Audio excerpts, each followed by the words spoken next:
Eleanor and Michael Chen had finally found their dream home, a charming two-story house in Oakwood Heights with a spacious backyard for their golden retriever, Max. After years of saving and with Eleanor's recent promotion to state governor, they were thrilled to move to a quieter neighborhood away from the spotlight. Eleanor, who used a wheelchair due to a childhood accident, loved the home's accessibility features and the peaceful street.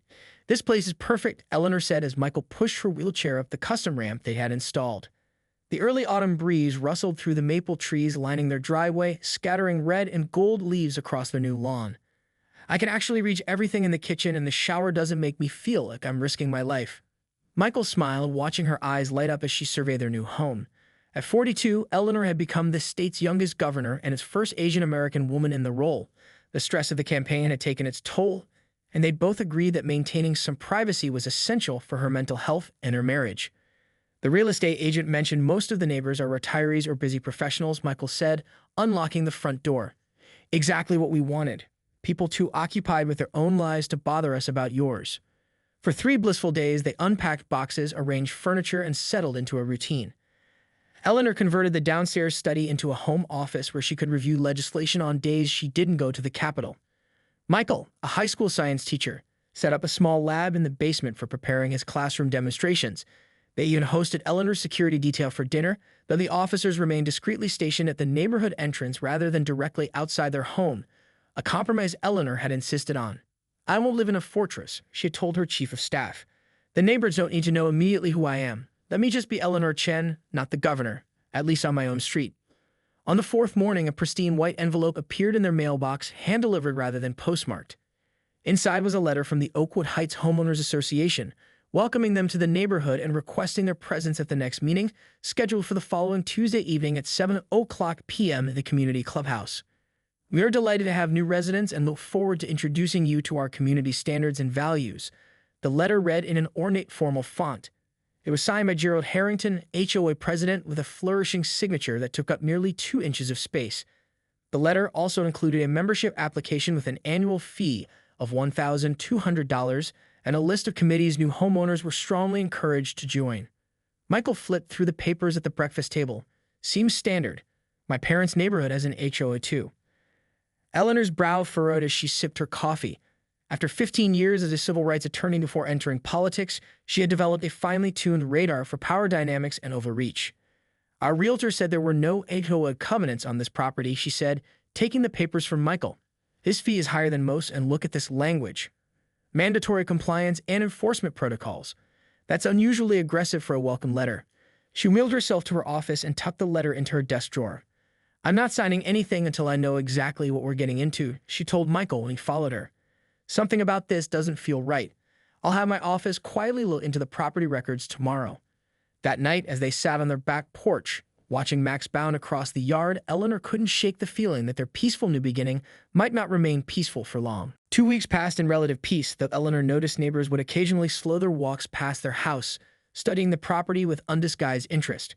She'd received confirmation from her office that their house had indeed been exempted from the HOA covenants, was one of 5 properties in the neighborhood with this status due to having been built before the development was formally established.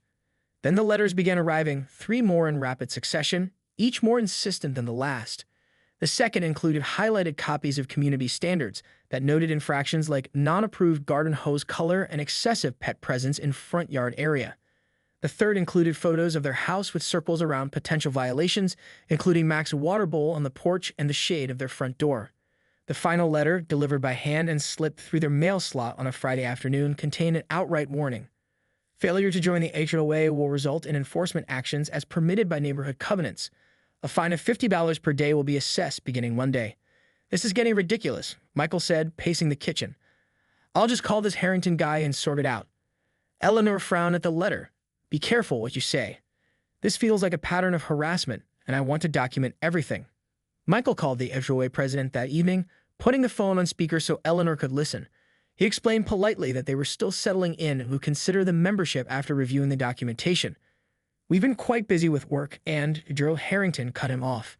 "Mr. Chen, I don't think you understand. Membership isn't optional. It's required by covenant." His voice carried the practiced patience of someone explaining something simple to someone they believed was being deliberately obtuse. Actually, our property is exempt, Michael replied, catching Eleanor's encouraging nod. We verified this with county records. There was a pause on the line. That's incorrect. All properties in Oakwood Heights fall under our jurisdiction. Perhaps you misunderstood the documentation. Gerald's tone had hardened. I strongly suggest you reconsider your position before Monday. The call ended shortly after, leaving a tense atmosphere in the kitchen. He's bluffing, Eleanor said, though concern creased her brow. But I don't like how quickly this is escalating. I'll have my security detail increase drive-bys this weekend. Saturday morning, Michael left to pick up groceries and meet with his teaching colleagues about the upcoming science fair. Eleanor remained home, using the quiet house to review a complex education funding bill. She positioned her wheelchair by the bay window in her office, sunlight warming her lap as she annotated the document on her tablet. At precisely 10:30 a.m., the doorbell rang.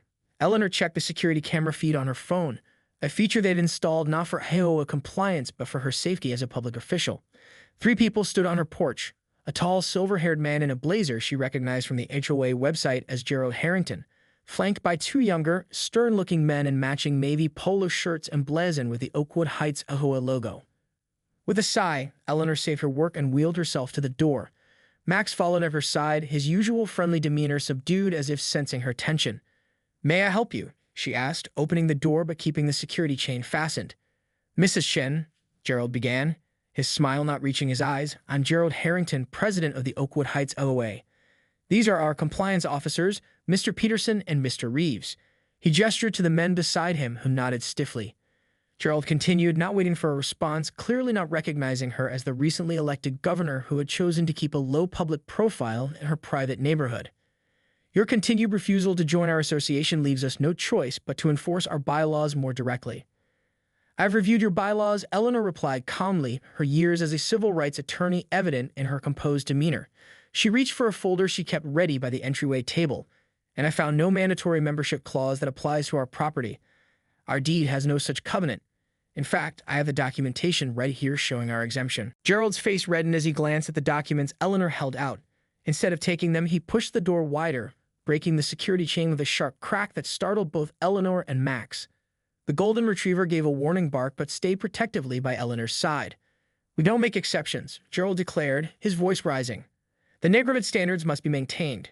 Your situation doesn't exempt you from following the rules that keep our property values high." Eleanor's grip tightened on her wheelchair's armrests at his thinly veiled reference to her disability. "Mr. Harrington, you've just committed breaking and entering. I suggest you leave immediately before." The 2 men in polos moved forward with practiced coordination. One of them pulled something from his pocket, a bicycle chain and a heavy padlock. The other stepped behind Eleanor's wheelchair. "What are you doing?" Eleanor demanded, trying to back away. Max growled, hackles rising. "Ensuring compliance," Gerald replied coldly, "until you agree to our terms." Before Eleanor could react, the men had threaded the bicycle chain through her wheelchair's spokes and around a decorative porch column, effectively immobilizing her. The padlock clicked shut with an ominous finality. "Call off your dog, Mrs. Chen," the taller officer warned as Max began barking more aggressively. "Unless you want animal control involved as well." Eleanor placed a calming hand on Max's head, her mind racing through options. "Sit, Max," she commanded quietly. The dog reluctantly obeyed but remained vigilant, a low growl rumbling in his chest. "You'll remain here until your husband returns and agrees to sign our membership papers," Gerald announced, placing a folder of documents on her lap with an air of finality. "This is for the good of the community. Property values affect everyone." Eleanor remained remarkably calm, though her heart raced and anger burned through her veins. 20 years of navigating a world not designed for her wheelchair had taught her when to fight and when to strategize. This moment called for the latter. "You do realize this is false imprisonment, not to mention a violation of the Americans with Disabilities Act." Her voice was steady, professional, the same voice she used when addressing hostile legislators. "The legal implications alone," Gerald scoffed, interrupting her. "It's a civil matter between neighbors. The courts consistently uphold HOA authority." He straightened his blazer. "Now we'll return in an hour to check on your decision.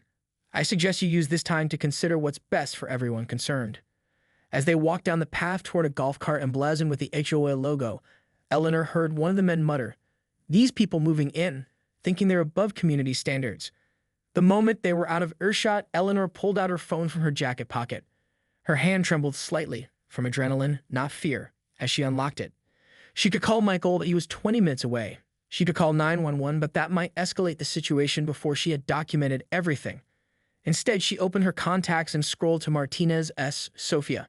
"It's Eleanor," she said when her chief of staff answered. "I need you to listen carefully and follow my instructions exactly." Her voice was calm but authoritative, the voice of a governor, not a victim. "I'm at home and I've just been physically restrained in my wheelchair by the HOA president and two of his associates. They chained me to my porch."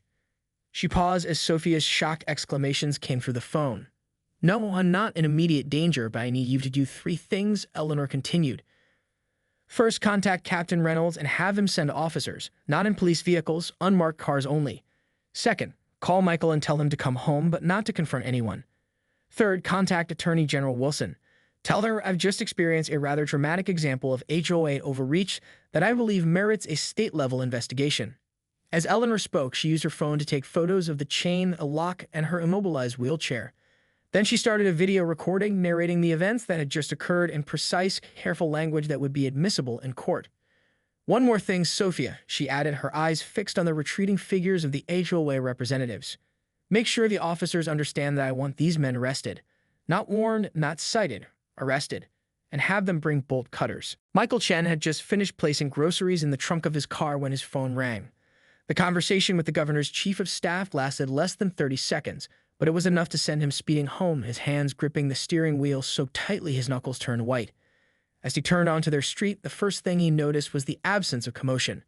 He'd expected flashing lights and the chaos of emergency vehicles, but instead found the neighborhood eerily normal, deceptively peaceful.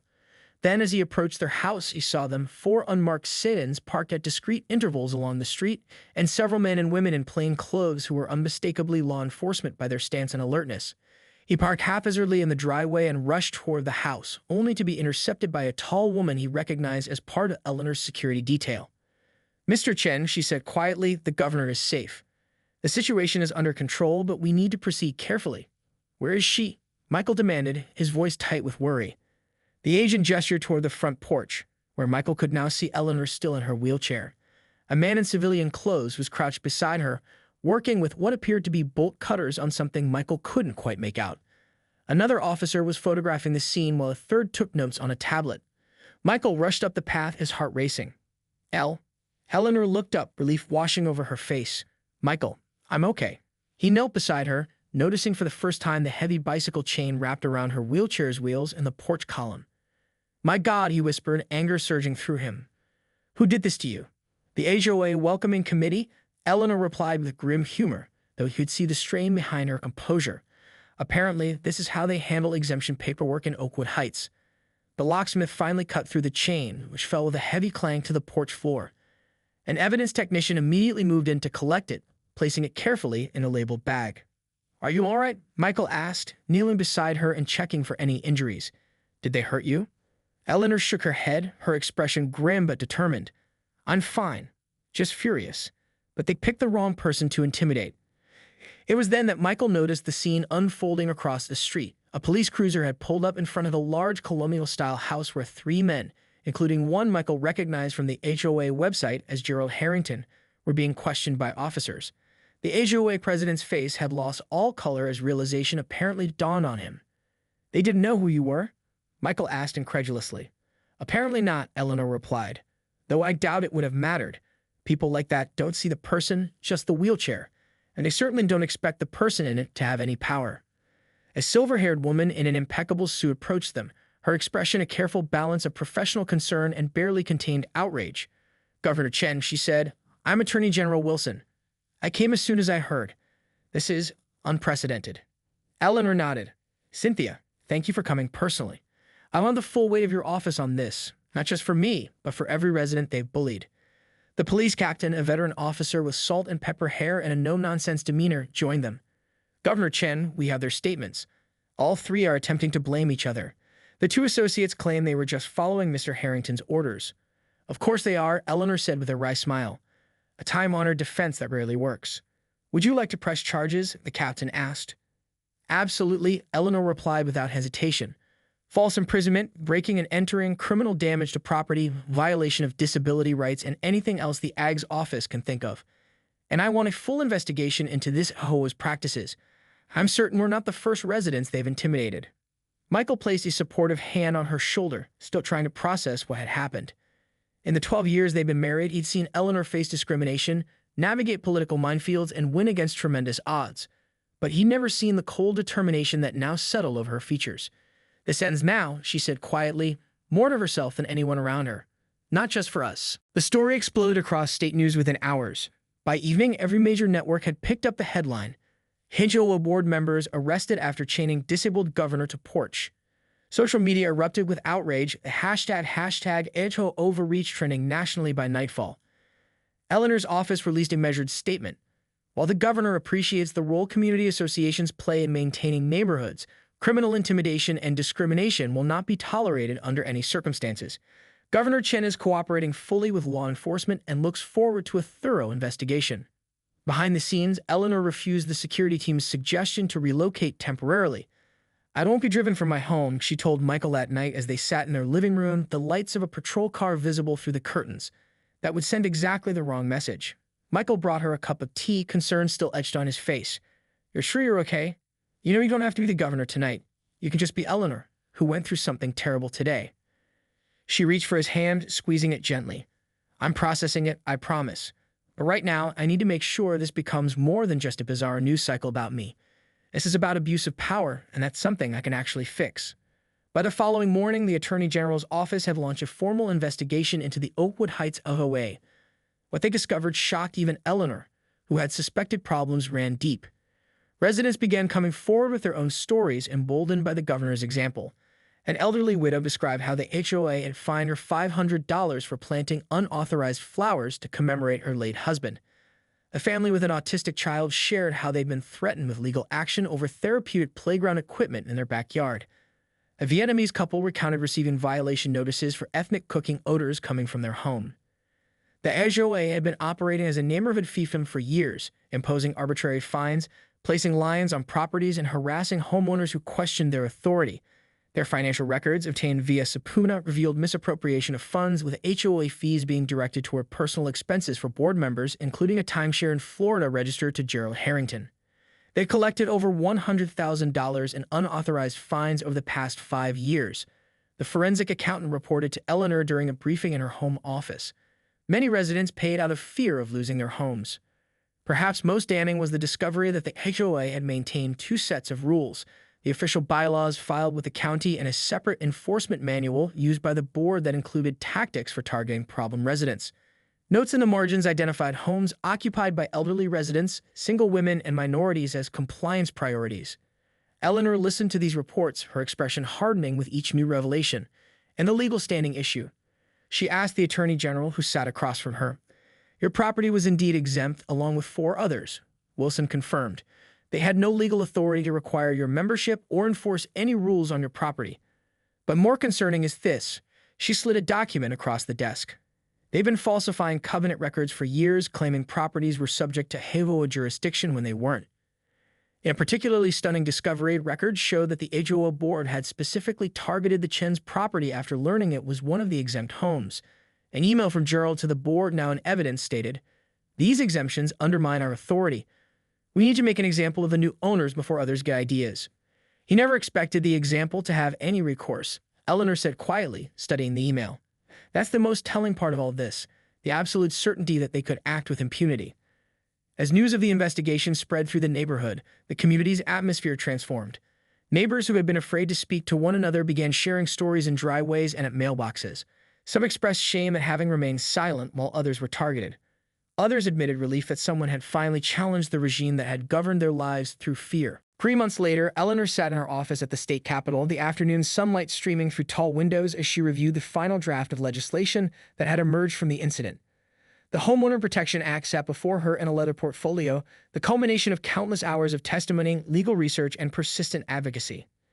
The bill would establish a state regulatory board to oversee homeowners associations, require transparent financial practices including annual independent audits, mandate clear election procedures for board members, establish an appeals process for residents facing fines or enforcement actions, and place strict limits on an HOA's powers regarding property liens and foreclosures. Most importantly to Eleanor, it included robust anti-discrimination provisions and significant penalties for violations of residents' civil rights, with specific language addressing the rights of disabled homeowners. "It's ready for your signature, Governor," her aide said, placing the formal copy on her desk. A small crowd had gathered for the occasion, her staff, key legislators who had championed the bill, and representatives from homeowner advocacy groups that had formed in the wake of the Oakwood Heights incident. Among them stood Mira Patel, an elderly woman who had been the first resident to reach out to Eleanor after the news broke. "They took my home," she had told Eleanor during tearful testimony before the legislature. "After 47 years of paying my mortgage, they took it for $3,200 in disputed fines." Thanks to the Attorney General's investigation, Mira had since regained ownership of her house. Eleanor took her ceremonial pen and signed the bill with deliberate strokes. "No one should feel unsafe in their own home," she said, looking directly at Mira. "And after today, the law will stand on the side of homeowners, not those who would abuse power for personal gain." The small audience applauded, and after a brief statement to the press, Eleanor returned to her private office where Michael waited. "Proud of you," he said simply, embracing her. "It feels good," she admitted, "but I'm ready to go home." Back in Oakwood Heights, the neighborhood had undergone a transformation that few could have predicted. The former HOA had been dissolved by court order, its assets frozen and eventually redistributed to the residents who had been wrongfully fined. In its place, a new voluntary community association had formed, one with democratically elected leadership, transparent operations, and a focus on community building rather than rule enforcement. Michael had reluctantly agreed to join the board after neighbors urged him to help establish a new culture of cooperation. "I just want to make sure we never go back to what it was," he had explained to Eleanor. "Someone needs to remember the lessons." As for Gerald Harrington and his associates, they had ultimately accepted plea deals that included community service, restitution to homeowners they had harassed, and a lifetime prohibition from serving on any HOA board in the state. Gerald himself had been sentenced to 6 months in jail for the most serious offenses, a fact that had made national news and sent a powerful message about accountability. That evening, as the sun began to set, Eleanor and Michael sat on their front porch enjoying the early summer warmth. The same porch where, only months before, she had been chained and humiliated now served as a gathering place. Neighbors stopped by regularly to chat or simply wave hello as they passed. Today, the Rodriguez family from 3 doors down had brought over homemade empanadas, something they said they would never have done under the old regime, which had once cited them for unauthorized gatherings when they hosted a family birthday party. "Remember when we first moved in?" Eleanor asked, watching a group of children, including the Rodriguez kids, playing freely in the cul-de-sac. "All we wanted was some privacy and peace." Michael laughed. "So much for that plan. Now you know half the neighborhood by name. And they know me as Eleanor first, not as the governor or the woman in the wheelchair," she replied with satisfaction. As twilight deepened, Eleanor watched the neighborhood come alive with porch lights and evening activities. What had begun as a traumatic introduction to their community had transformed into something unexpectedly positive, a neighborhood where people looked out for each other rather than policed each other, and where differences were celebrated rather than regulated. She reached for Michael's hand, reflecting on how sometimes the worst experiences could lead to the most meaningful changes, not just for herself, but for countless others across the state who would now be protected from similar abuses of power. The scar of that terrible day would always remain, but it had healed into something powerful and transformative.